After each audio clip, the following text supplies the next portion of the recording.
Welcome back, everyone. I am Zadian. This is Kerbal Space Program, the Redneck Space Program.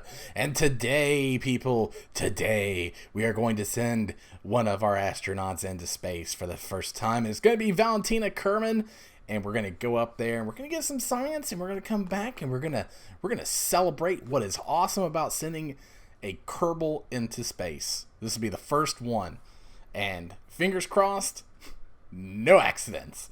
So let's get started with today. We went ahead and got our crew report out there on the launch pad. We hadn't gotten that yet.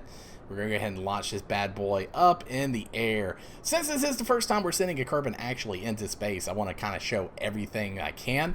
I think it's, important. This is the first time. So, it's kind of like, woo, I could be wrong about that, but I don't think I am. So let's watch as this beautiful rocket goes slowly into the deep beyond, carrying our precious cargo known as Valentina Kerman. Not a whole lot going on mission-wise or science-wise. I think we do have a mission to test an engine when splashed down. We've got test the Mark 1 on a suborbital trajectory. Good lord, can't speak already. And then we got explore Kerbal, which is return from orbit. So we should be able to get all of these. We're not going to get a whole lot of science on the way up, or even while we're in space. Just kind of like crew reports, EVA reports, stuff like that. Other than that, I wouldn't expect too much science from this. As the initial launch is going on right now, everything seems to be going pretty well. This is a pretty simple rocket, as we explained in the last episode. It's just two fuel tanks above the gimbaling rocket, and then the top part is that really tiny fuel tank with the other engine, the KW Rocketry engine up underneath it. Again, very simple. We're nearing the edge of the atmosphere right now. As you can see, we're heating up. We're actually traveling pretty fast, which is pretty surprising, to be honest with you.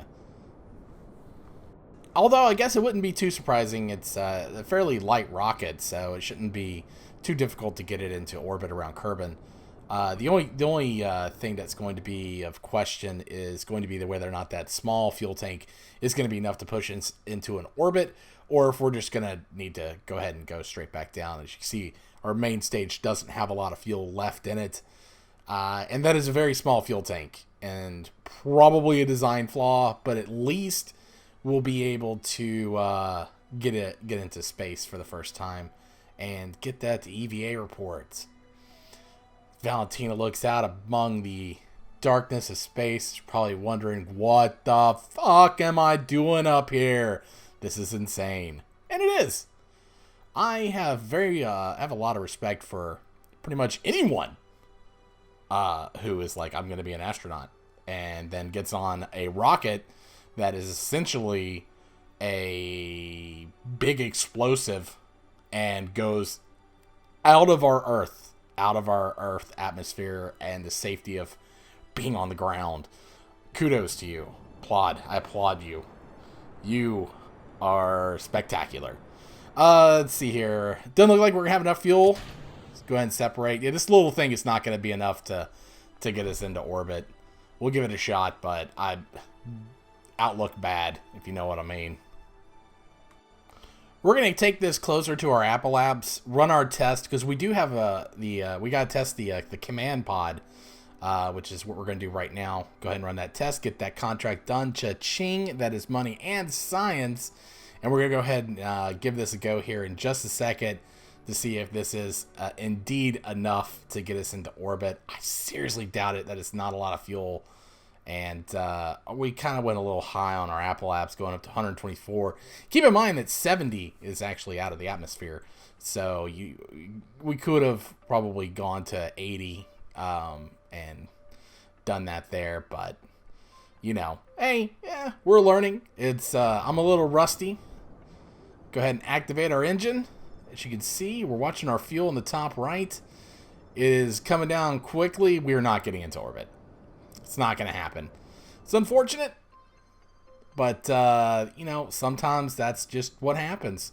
That's why you I guess you can look at it like this. You got to crawl before you can walk. Or you can learn how to do the math and be able to put a spaceship in orbit by just looking at it like certain people do. Not going to mention any names. Scott Manley. And that's definitely not me. I don't understand the math behind it. Everything that I do is trial and error.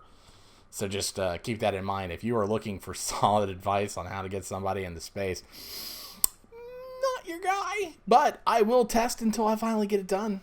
So this proves that we need a bigger fuel tank on the second stage. We also may need a little bit more oomph on the first stage to give us more time with it in space, so that way we can get our apoapse and stuff a little bit further out, maybe gain a little bit more speed. Getting into orbit, it's all about that speed. So unfortunately, guys, we're going to be coming down, looks like on the dark side. Sorry about that.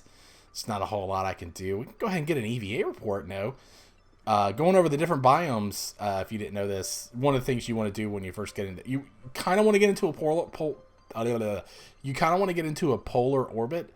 That way you can hit all the biomes and get all the EVA reports. We're just not doing it this time because obviously this is a test and we didn't get into space. So, you know, reasons. Anyways, we're going to bring this bad boy back down to Kerbin, get our sweet, sweet science and recover our vehicle, and we'll go on from there. I guess we need to get through the atmosphere first before we jump too far ahead of ourselves. As you can see, we're already back in the atmosphere. We're below 70 kilometers above the surface, and we should start seeing the atmospheric effects on the capsule shortly. One thing to note about this one is that I don't have a heat shield on it, because I haven't unlocked it yet. Therefore, I can't put it on there if I hadn't unlocked it yet. So we're going to be probably end up losing the engine. Possibly lose the the fuel tank that goes along with it. We'll just have to wait and find out. Oh, here come the re-entry effects. It's very pretty. I have to give it to the devs. The re-entry looks spectacular. This thing is not aerodynamic coming back into the atmosphere like this. It is very unaerodynamic, and I'm going to have to try really, really hard for this thing not to turn and flip over, because it's going to want to spin over, and yeah, that engine is getting ready to go already. That's not good. We got still ways to go before we get through the atmosphere. We're still traveling really, really fast. We are going, uh-oh. Yeah, that's what I was worried about. Got to try and control it. Got to try and roll that thing back over. Cannot lose the parachute. Cannot lose the parachute. Okay. Nope. We got to do it. We're nose forward. This is bad. This is not good. Come on. Come on. Jesus Christ, thing. Slow the hell down. I can't flip this thing back over, unfortunately. It's not going to let me do it. We're at 8. We're at 7? 6? We haven't slowed down at all. We're a fucking bullet coming back in here. 3,000.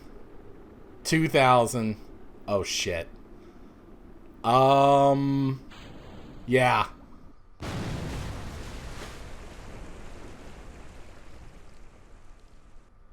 That's not good. That's not good at all. What the hell happened? The thing came in like a damn bullet. Oh, shit. Well, let's go ahead and take a moment to remember the fallen.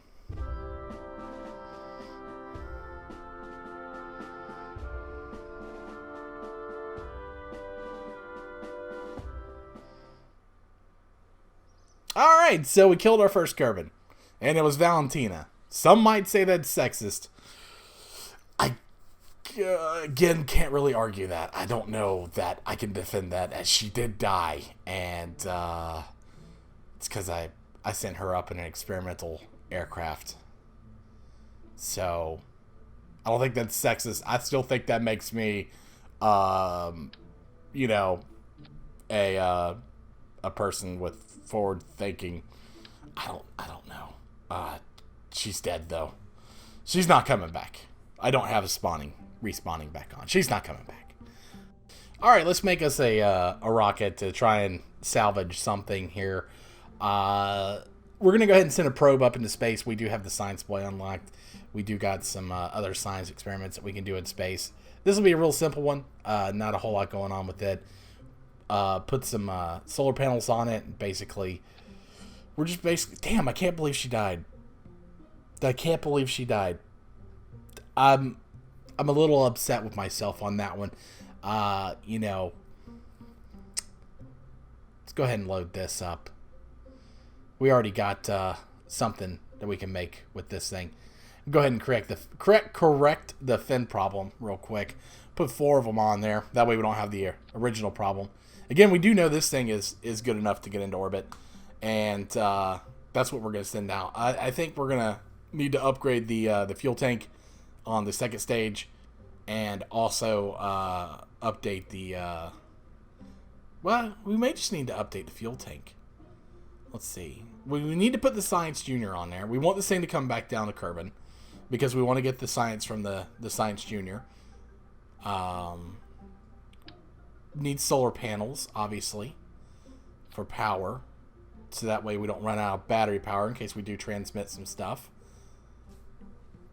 I guess this would be a good time to talk to you guys, the audience. Do you want to see me continue to make these rockets, update them, and put new things on them, move stuff around, name them, and all that stuff? Or would you rather I skip that and just get to the launches? I'll leave it up to you guys. You've been... I can't say enough nice things about everyone who's left feedback and comments and stuff. You guys have been great.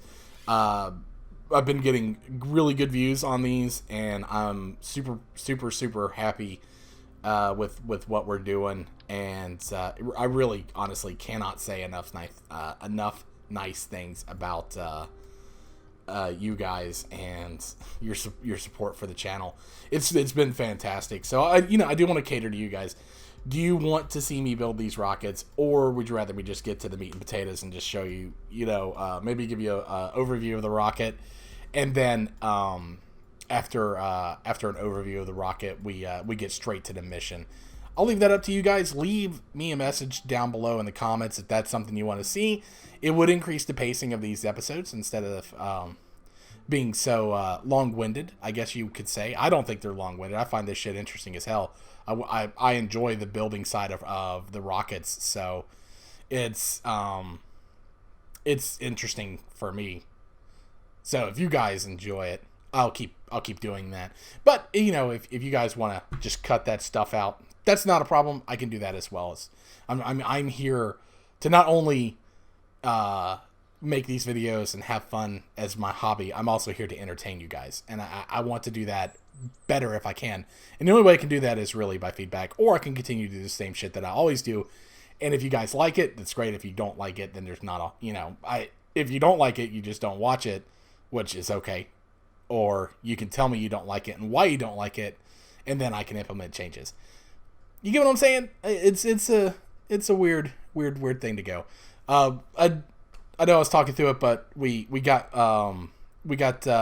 some science from the Science Junior while on the launch pad. Went ahead and recovered it, and now we're getting ready to go up into space. We still have to test that engine while we're splashed down, and we still have to return from orbit from Kerbin. Pretty sure that only applies to astronauts. I don't think it applies to the probes that we're using right now. So I don't think we're going to get that until after we send a real Kerbin into space instead of a probe. But we'll find out at the end of this one. But for right now, we just got our standard launch going up there. Obviously, clearly, I don't know if you can tell or not, but it's definitely a whole lot. Well, you probably can't tell just by looking at it, but it's a hell of a lot more stable with those 4 fins instead of those 3 fins. And that was a little weird, but whatever. So we're just going to go up into an easy orbit, get some quick science, and then we'll come back down, and also we'll test our engine. We got to make sure we splash down in the water. By the way, that's another key part. We're going to fast forward through time like Mad Men, and get to the future where we're in space. Do you like that? Pro editing. Anyways, so we're in space now. We're going to go ahead and grab our science as much as we can, which is, I believe, just a space, the science boy. And first, I think we're going to get into orbit. And after we get into orbit, I guess we'll just go ahead and go back down. It says that the contract we have says return to Kerbin from orbit. So we have to establish orbit first before anything else and go. That's what I say. This thing, I've got the staging weird where usually I have it set up to where when you stage the rocket from 1 to 2, I don't have it in 2 stages, but I forgot I did in that one. Yeah, we're just going to get into an easy orbit with this. We clearly have done this before, even though the Science Junior adds a lot of weight to it. I know this thing is going to get into orbit no problem with plenty of fuel left over, especially going with that medium can instead of the smaller can. It should definitely have enough and is completely looking likely. I wish you could see my face when I was trying to say likely there. I look like a spaz. So there we go. We're in orbit. We're good to go. Yeah. Let's get our science and get the hell out of here. Doesn't look like we have too much to get. Oh, I just heard something bubble. That Science X thing is pretty cool, but at the same time, it's not as good as it used to be. I find it really annoying. I was trying to fast forward to get to where I was going to deorbit, but it kept stopping me because every time you hit some new science, it stops your time warp, which I guess is a good thing, but it's annoying as hell when you're just trying to get back down. Here we are coming back in the atmosphere. Obviously, this is post-commentary. This should be fairly easy getting back in. Again, I've got plenty of fuel left over. My plan is to use that fuel to do 2 things. 1, make sure I land in the water, and 2, make sure I don't burn up and actually able to slow down enough to deploy that little parachute at the top, because all we've got is the top parachutes right now. We don't have any of the side ones, and this is a heavy load coming back in. This is not light, so it's gonna be tricky to make sure that we have enough fuel left over to where when the parachute's getting ready to deploy, we can slow ourselves down enough to where we don't rip the parachute and lose everything. You know, just trying to keep my track record going with losing shit on re-entry, because apparently I suck at it. But this one should be fairly easy. At least we're not risking any Kerbins in this. And again, guys, if this is something you're not interested in seeing, or something that just is something I should cut out, let me know. Let me know if you want me to show you stuff like re-entry and stuff like that. Again, these little science things, I can do these in the background and you never see them, but I feel like the experimenting and the not knowing whether or not a rocket's going to land safely is intriguing, is interesting. So, you know, this might be something that someone builds or builds better. I mean, it's not hard to build it better. You know, it's really not. So, I actually just sitting here thinking I can think of a couple of ways to make this better, which is put the Science Junior on top and the probe on the bottom. That way, you can make the parachute bigger. But that's besides the point. We've deployed the parachute, and when we see it getting close to about, I think it opens at 1,000. We're just going to slow ourselves down. That way, again, we're still going pretty fast. We're going about 200 meters per second, or just a little over 200 meters per second. We don't want that happening. We don't want to rip the chute, basically, is what I'm trying to say in a roundabout way. I don't know how many times I could say that. We don't want to rip the chute. So we're going to go ahead and start up our engine, slowly burn to just decrease that speed as much as possible, and get it to something to where the chute's not going to rip. Now, at 60 meters per second, we're going slower and slower. I don't think it's going to rip at that point. But if we were going like 200, I do fear that it would have at least detached something. You know, that's the other thing, is that we don't want the parachute to yank the probe body off. And there it goes. It opened. And it's slowing us down perfectly. this is gonna be good to go. So we're just gonna slowly drift down there. We're gonna claim all this science. Well, all this science, like it's a whole shitload. It's not really. It's just a little bit. But we're gonna be able to claim all that science, and this will actually be a success. So even though we lost a Kerbal today, it is nice to know that we were successful at something. And with that, that's where we're going to end the episode. Thank you guys for watching. As always, please remember to leave feedback. Please remember to subscribe. Please remember to hit that share button. More people out there seeing my stuff, the better it makes me feel. And you guys want to make me feel good? Yeah, sure. Why not? If you don't, no big deal. Anyways, guys, thanks for watching. We'll see you for more Redneck Space Program.